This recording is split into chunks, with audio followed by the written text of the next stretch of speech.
ಹಸಿವು ಅಂದ್ರೆ ಮನುಷ್ಯನ ಅತ್ಯಂತ ಪ್ರಬಲವಾದ ಮತ್ತು ಮೂಲಭೂತವಾದ ಭಾವನೆ ಅಲ್ವಾ? ಹೊಟ್ಟೆ ಹಸಿವಾದಾಗ ಜಗತ್ತಿನ ಬೇರೆ ಯಾವ ತತ್ವಜ್ಞಾನವೂ ನಮ್ಮ ತಲೆಗೆ ಹೋಗುವುದಿಲ್ಲ. ನಮಗೆ ಬೇಕಾಗಿರೋದು ಆ ಕ್ಷಣಕ್ಕೆ ಕೇವಲ ಒಂದು ತುತ್ತು ಅನ್ನ ಅಥವಾ ಒಂದು ತುಂಡು ರೊಟ್ಟಿ. ಹೌದು, ಖಂಡಿತ. ಇದು ಬಹಳ ಸರಳವಾದ ನೇರವಾದ ಭೌತಿಕ ಪ್ರಕ್ರಿಯೆ.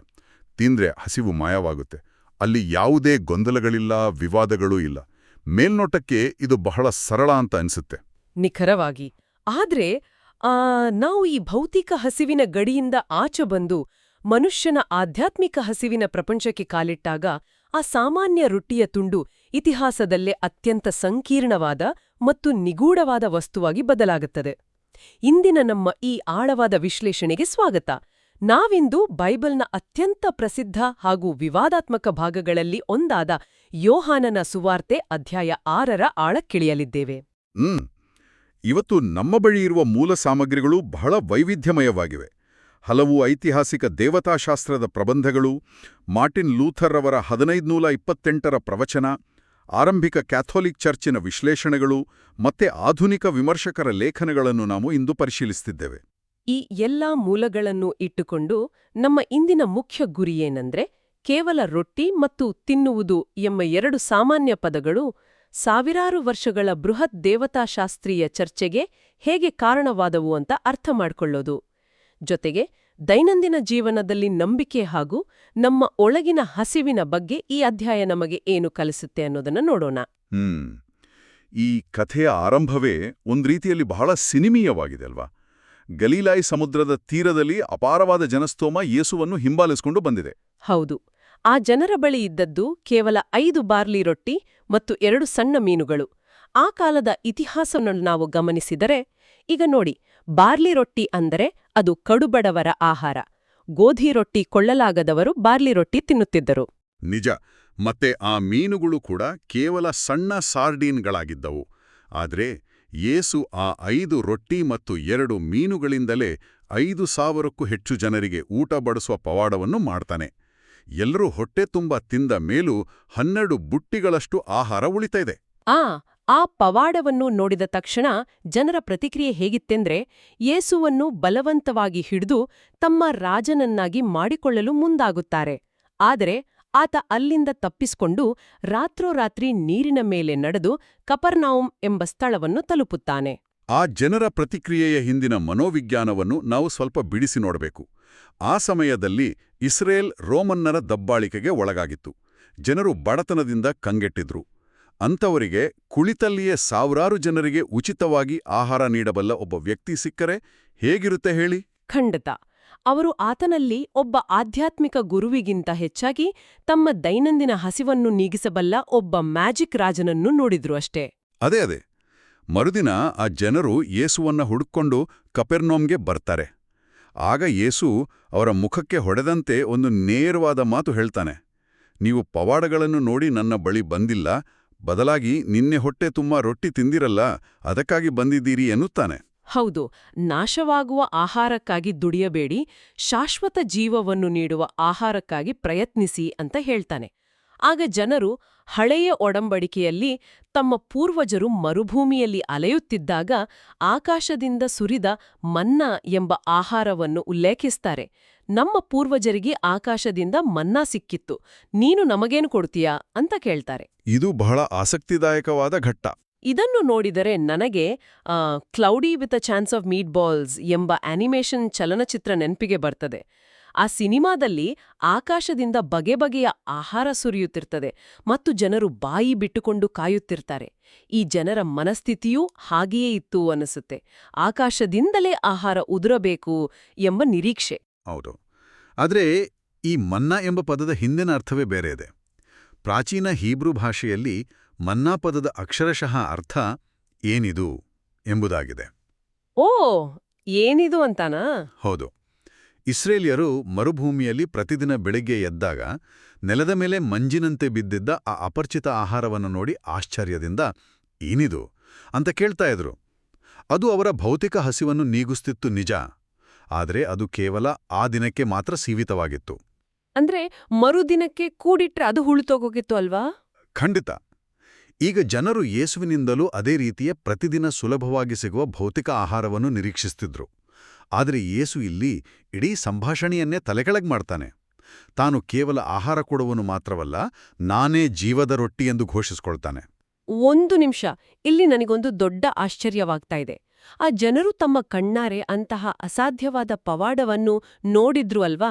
5 ರೊಟ್ಟಿಯಲ್ಲಿ 5,000 ಜನ ಊಟ ಮಾಡಿದ್ದನ್ನು ಅನುಭವಿಸಿದ್ರು. ಆದ್ರೂ ಆತನನ್ನು ಆಧ್ಯಾತ್ಮಿಕವಾಗಿ ಅರ್ಥ ಮಾಡಿಕೊಳ್ಳುವಲ್ಲಿ ಅವರು ಅಷ್ಟೊಂದು ವಿಫಲರಾಗಿದ್ದು ಯಾಕೆ? ಇದು ನಮ್ಮೆಲ್ಲರ ಮಾನವ ಸಹಜ ಕುರುಡುತನವನ್ನು ಬಹಳ ಸ್ಪಷ್ಟವಾಗಿ ತೋರಿಸ್ತೆ.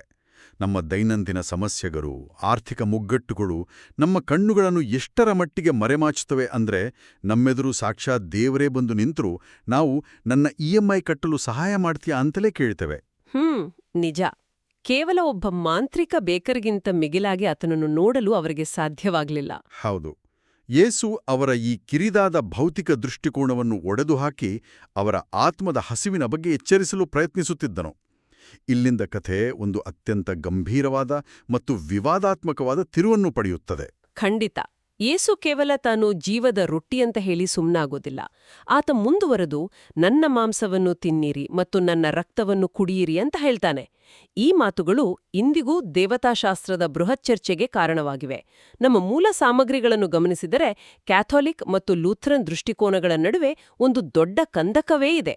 ಆ ಮಾತುಗಳು ಆ ಕಾಲದ ಜನರಿಗೆ ಎಷ್ಟು ಆಘಾತಕಾರಿಯಾಗಿದ್ದಿರಬೇಕು ಅನ್ನೋದನ್ನ ನಾವು ಮೊದಲು ಕಲ್ಪಿಸಿಕೊಳ್ಬೇಕು. ಯಹೂದಿ ಸಂಪ್ರದಾಯದಲ್ಲಿ ರಕ್ತವನ್ನು ಕುಡಿಯುವುದು ಅತ್ಯಂತ ಕಟ್ಟುನಿಟ್ಟಾಗಿ ನಿಷೇಧಿಸಲ್ಪಟ್ಟ ಮಹಾಪಾಪವಾಗಿತ್ತು. ಅಂಥದ್ರಲ್ಲಿ ಯೇಸು ಇಷ್ಟು ಪ್ರಬಲವಾದ ಪದಗಳನ್ನು ಬಳಸ್ತಾನೆ. ಹಾಗಾದ್ರೆ ಈ ಮೂಲಗಳು ಇದನ್ನು ಹೇಗೆ ವಿಶ್ಲೇಷಿಸುತ್ತವೆ?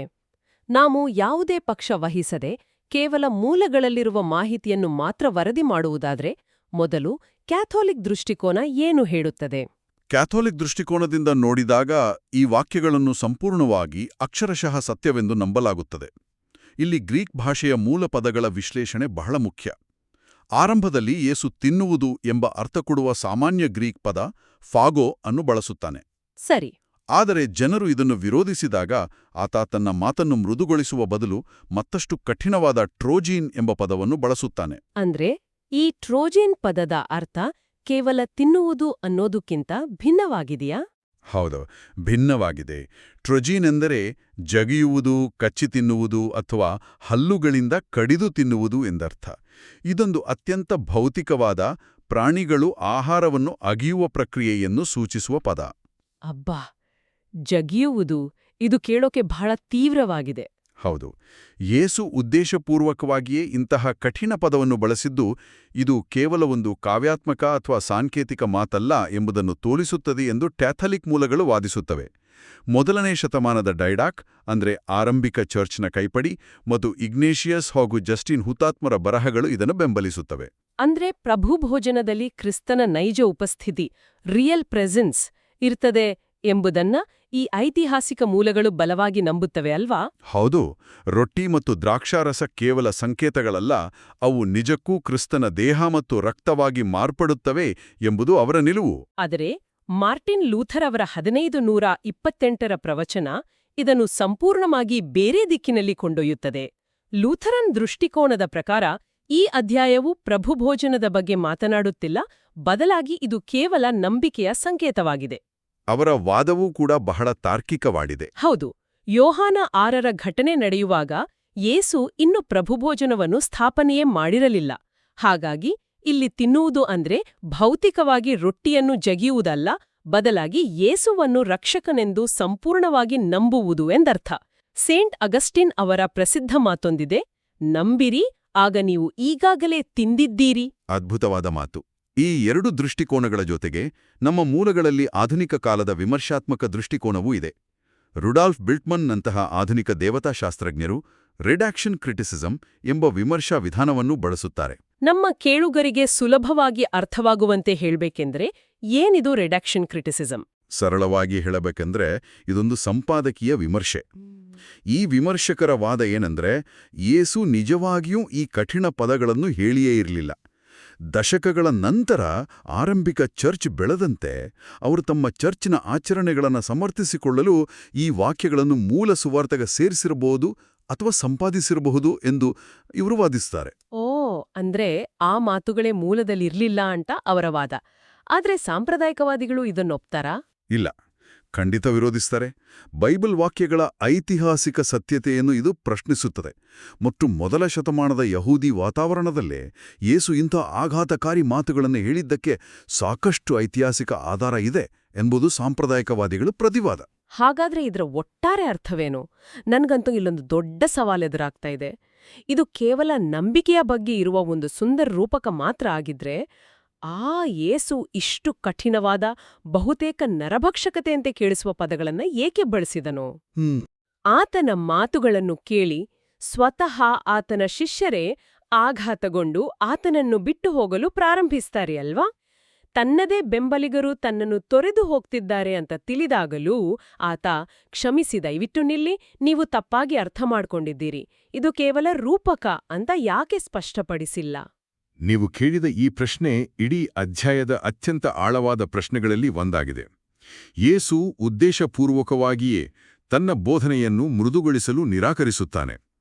ಜನರು ಸತ್ಯವನ್ನು ಅದರ ಸಂಪೂರ್ಣ ತೂಕದೊಂದಿಗೆ ಎದುರಿಸಬೇಕು ಎಂಬುದೇ ಆತನ ಉದ್ದೇಶವಾಗಿತ್ತು. ಅಂದ್ರೆ ಆ ಕಠಿಣ ಮಾತುಗಳು ಒಂದು ಫಿಲ್ಟರ್ನಂತೆ ಕೆಲಸ ಮಾಡಿದುವು ಅಂತಾನಾ? ನಿಖರವಾಗಿ. ಯಾರು ಕೇವಲ ಉಚಿತ ಭೌತಿಕ ರೊಟ್ಟಿಗಾಗಿ ಬಂದಿದ್ರೋ ಅವರಿಗೆ ಈ ಮಾತುಗಳು ಅರ್ಥವಾಗಲಿಲ್ಲ, ಅವರು ಹೊರಟು ಹೋದ್ರು. ಯಾರು ಆತನನ್ನು ನಿಜವಾಗಿಯೂ ನಂಬಿದ್ರೋ ಅವರು ಗೊಂದಲದಲ್ಲಿದ್ರೂ ಅಲ್ಲೇ ಉಳಿದುಕೊಂಡ್ರು. ಜನರು ಗುಣುಗುಟ್ಟಲು ಪ್ರಾರಂಭಿಸಿದಾಗ ಯೇಸು ಹೇಳುವ ಇನ್ನೊಂದು ಮಾತು ಈ ಚರ್ಚೆಯನ್ನು ಮತ್ತೊಂದು ತಾತ್ವಿಕ ಹಂತಕ್ಕೆ ಕೊಂಡೊಯ್ಯುತ್ತದೆ. ಆತ ಹೇಳ್ತಾನೆ, ನನ್ನನ್ನು ಕಳುಹಿಸಿದ ತಂದೆಯು ಸೆಳೆದರ ಹೊರತು ಯಾರೂ ನನ್ನ ಬಳಿಗೆ ಬರಲಾರರು. ಇಲ್ಲಿ ಸೆಳೆಯುವುದು ಎಂಬ ಪದದ ಬಳಕೆ ಬಹಳ ವಿಶಿಷ್ಟವಾಗಿದೆ ಅಲ್ವಾ? ಹೌದು. ವಿವಿಧ ಭಾಷಾಂತರಣಗಳಲ್ಲಿ ಈ ಸೆಳೆಯುವುದು ಎಂಬ ಪದ ಗ್ರೀಕ್ ಭಾಷೆಯ ಹೆಲ್ಕ್ಯೋ ಎಂಬುದರಿಂದ ಬಂದಿದೆ. ಅನೇಕ ತಜ್ಞರು ಇದನ್ನು ಬಹಳ ಸೂಕ್ಷ್ಮವಾಗಿ ವಿಶ್ಲೇಷಿಸಿದ್ದಾರೆ. ಇದು ಒಂದು ಮರದ ದಿಮ್ಮಿಯನ್ನು ನೆಲದ ಮೇಲೆ ಬಲವಂತವಾಗಿ ಎಳೆದುಕೊಂಡು ಹೋಗುವ ಕ್ರಿಯೆಯಲ್ಲ. ಮತ್ತೆ ಹೇಗಿದೆ ಆ ಸೆಳೆತ? ಇದೊಂದು ಪ್ರೀತಿಯ ಆಕರ್ಷಣೆ.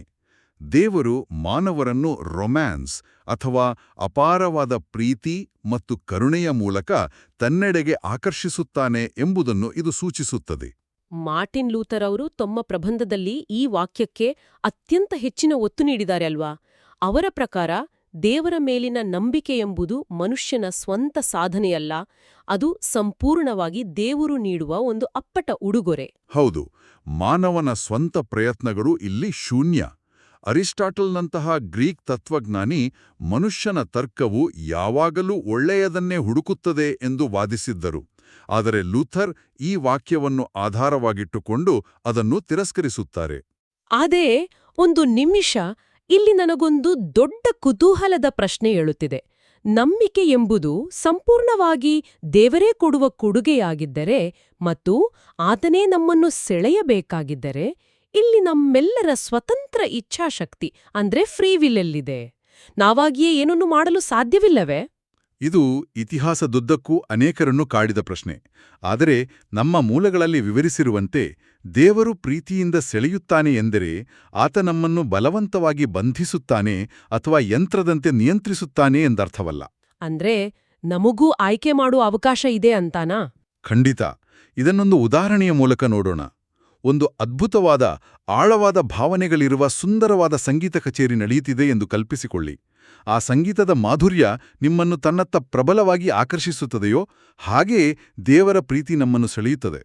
ಆದರೆ ಆ ಸಂಗೀತವನ್ನು ಕೇಳುತ್ತಾ ಅಲ್ಲಿಯೇ ನಿಲ್ಲಬೇಕೇ ಅಥವಾ ಕಿವಿ ಮುಚ್ಚಿಕೊಂಡು ನಡೆದು ಹೋಗಬೇಕೆ ಎಂಬ ಅಂತಿಮ ನಿರ್ಧಾರ ಮಾನವನ ಬಳಿಯೇ ಇರುತ್ತದೆ. ಆ ಸೆಳೆತಕ್ಕೆ ನಮ್ಮ ಹೃದಯವನ್ನು ತೆರೆದುಕೊಳ್ಳುವುದೇ ನಮ್ಮ ಇಚ್ಛಾಶಕ್ತಿ. ಇದೊಂದು ಅತ್ಯಂತ ಸುಂದರವಾದ ವಿವರಣೆ. ಈಗ ಈ ಪ್ರಾಚೀನ ಚರ್ಚೆಗಳನ್ನು ಬದಿಗಿಟ್ಟು ಈ ವಿಷಯವು ಇಂದಿನ ನಮ್ಮ ಆಧುನಿಕ ಜಗತ್ತಿಗೆ ಹೇಗೆ ಅನ್ವಯಿಸುತ್ತದೆ ಎಂದು ನೋಡೋಣ. ಖಂಡಿತ. ಹಳೆಯ ಒಡಂಬಡಿಕೆಯ ಮನ್ನಾದ ಒಂದು ನಿರ್ದಿಷ್ಟ ಗುಣಲಕ್ಷಣ ನಮಗೆ ಮತ್ತೆ ಮತ್ತೆ ನೆನಪಾಗುತ್ತದೆ. ಮನ್ನಾವನ್ನು ಯಾವತ್ತೂ ಮರುದಿನಕ್ಕಾಗಿ ಕೂಡಿಡಲು ಸಾಧ್ಯವಿರಲಿಲ್ಲ. ಅದು ಕೇವಲ ಪ್ರಸ್ತುತ ಕ್ಷಣಕ್ಕೆ, ಅಂದ್ರೆ ಆ ದಿನಕ್ಕೆ ಮಾತ್ರ ಸೀಮಿತವಾಗಿತ್ತು. ಹೌದು, ಕೂಡಿಟ್ಟರೆ ಅದು ಹುಳತು ಹೋಗುತ್ತಿತ್ತು. ಹಾಗೆಯೇ ಆಧ್ಯಾತ್ಮಿಕ ಆಹಾರವಾದ ಯೇಸುವನ್ನು ಪ್ರತಿದಿನ ಪ್ರತಿಕ್ಷಣವೂ ನಂಬಬೇಕು. ಭೂತಕಾಲದ ಬಗ್ಗೆ ಕೊರಗದೆ, ಭವಿಷ್ಯದ ಬಗ್ಗೆ ಆತಂಕ ಪಡದೆ, ಪ್ರಸ್ತುತದಲ್ಲಿ ಬದುಕುವುದೇ ನಿಜವಾದ ನಂಬಿಕೆ ಎಂಬುದನ್ನು ಇದು ನಮಗೆ ಕಲಿಸುತ್ತದೆ. ಇಂದಿನ ನಮ್ಮ ದೈನಂದಿನ ರೊಟ್ಟಿ ಎಂದರೆ ಅದು ಪ್ರಸ್ತುತ ಕ್ಷಣದ ಅರಿವು. ಪ್ರಸ್ತುತ ಕ್ಷಣದ ಮಹತ್ವದ ಬಗ್ಗೆ ಮಾತನಾಡುವಾಗ ನಮ್ಮ ಮೂಲ ಸಾಮಗ್ರಿಗಳಲ್ಲಿ ಉಲ್ಲೇಖಿಸಿರುವ ಒಂದು ನೈಜ ಘಟನೆ ನೆನಪಾಗುತ್ತಿದೆ. ವಾಷಿಂಗ್ಟನ್ ಡಿಸಿ ನಗರದ ಸಬ್ವೇ ನಿಲ್ದಾಣದಲ್ಲಿ ನಡೆದ ಒಂದು ಪ್ರಯೋಗವದು. ಜೋಶುವ ಬೆಲ್ ಎಂಬ ಜಗತ್ಪ್ರಸಿದ್ಧ ವಯಲಿನ್ ವಾದಕ ಯಾರಿಗೂ ಗುರುತು ಸಿಗದಂತೆ ಸಾಮಾನ್ಯ ಬಟ್ಟೆ ಧರಿಸಿ ಆ ನಿಲ್ದಾಣದ ಮೂಲೆಯೊಂದರಲ್ಲಿ ವಯಲಿನ್ ನುಡಿಸುತ್ತಿದ್ದನು. ಹೌದು, ಆ ಪ್ರಯೋಗದ ಬಗ್ಗೆ ನನಗೂ ಗೊತ್ತಿದೆ. ಆತ ನುಡಿಸುತ್ತಿದ್ದದ್ದು $3.5 ಮಿಲಿಯನ್ ಬೆಲೆ ಬಾಳುವ ಐತಿಹಾಸಿಕ ವಯಲಿನ್ನಲ್ಲಿ. ಆತ ನುಡಿಸುವ ಸಂಗೀತ ಕಚೇರಿ ನೋಡಲು ಜನರು ಸಾವಿರಾರು ಡಾಲರ್ ಕೊಟ್ಟು ಕಾಯುತ್ತಿದ್ದರು. ಆದ್ರೆ ಆ ಬೆಳಗಿನ ಜಾವ ಸಾವಿರಾರು ಜನರು ಆ ಅದ್ಭುತ ದೈವಿಕ ಸಂಗೀತವನ್ನು ಸಂಪೂರ್ಣವಾಗಿ ನಿರ್ಲಕ್ಷಿಸಿ ತಮ್ಮ ಪಾಡಿಗೆ ತಾವು ಕೆಲಸದ ಗಡಿಬಿಡಿಯಲ್ಲಿ ನಡೆದು ಹೋದರು. ಇದು ನಮ್ಮ ಆಧುನಿಕ ಜೀವನದ ದುರಂತವನ್ನ ಎಷ್ಟೊಂದು ನಿಖರವಾಗಿ ಚಿತ್ರಿಸುತ್ತೆ ಅಲ್ವಾ? ಹೌದು, ಆತ 45 ನಿಮಿಷ ನುಡಿಸಿದರೂ ಕೇವಲ 6 ಜನ ಮಾತ್ರ ಒಂದು ಕ್ಷಣ ನಿಂತು ಆಲಿಸಿದ್ರು. ಜೀವದ ರೊಟ್ಟಿ ಅಥವಾ ಆ ದೇವರ ಪ್ರೀತಿ ನಮ್ಮೆಲ್ಲಡೆಯೂ ಲಭ್ಯವಿದ್ದರೂ ನಾವು ನಮ್ಮದೇ ಗಡಿಬಿಡಿಯಲ್ಲಿ ಅದನ್ನು ಗುರುತಿಸಲು ವಿಫಲರಾಗುತ್ತಿದ್ದೇವೆಯೇ ಎಂಬ ಪ್ರಶ್ನೆಯಲ್ಲಿ ಮೂಡುತ್ತದೆ. ಹಿಂದೆ ಮರುಭೂಮಿಯಲ್ಲಿ ಜನರು ಆಕಾಶದಿಂದ ಬಿದ್ದ ಮನ್ನಾವನ್ನು ನೋಡಿ ಏನಿದು ಎಂದು ಆಶ್ಚರ್ಯಪಟ್ಟಂತೆ ಇಂದಿಗೂ ನಾವು ನಮ್ಮ ಜೀವನದಲ್ಲಿ ಸಿಗುವ ಪ್ರೀತಿಯನ್ನು ಗುರುತಿಸದೆ ಕುರುಡಾಗಿದ್ದೇವೆ. ಖಂಡಿತವಾಗಿಯೂ. ವ್ಯಕ್ತಿಯು ಎಷ್ಟೇ ಕೋಪದಲ್ಲಿರ್ಲಿ, ಆತಂಕದಲ್ಲಿರ್ಲಿ ಅಥವಾ ಒಳಗಿನಿಂದ ಸಂಪೂರ್ಣವಾಗಿ ಒಡೆದು ಹೋಗಿರ್ಲಿ, ಆ ಏನಿದು ಎಂಬ ಪ್ರಶ್ನೆಗೆ ಉತ್ತರವಾಗಿ ಸಿಗುವ ಪ್ರೀತಿಯೇ ಆತನನ್ನು ಕಾಪಾಡುತ್ತದೆ.